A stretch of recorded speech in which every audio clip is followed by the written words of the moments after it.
नैनार नागेंद्र जी की यात्रा का समारोह है।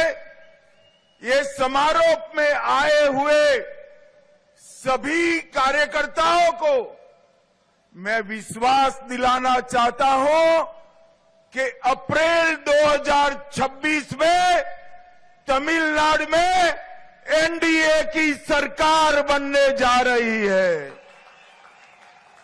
தமிழகம் தலை நிமிர தமிழனின் பயணம். இந்த பயணத்தை மேற்கொண்ட தமிழ்நாடு பாரதிய ஜனதா கட்சியின் தலைவர் நயினார் நாகேந்திரன் அவர்கள் இந்த நிறைவு விழாவுக்கு ஏற்பாடு செய்திருக்கிறார். இந்த நிறைவு விழாவிலே நான் ஒரு விஷயத்தை கூறிக்கொள்ள விரும்புகிறேன். ஏப்ரல் மாதம் 2026ஆம் தேதி இங்கே தமிழ்நாட்டிலே பாரதிய ஜனதா கட்சி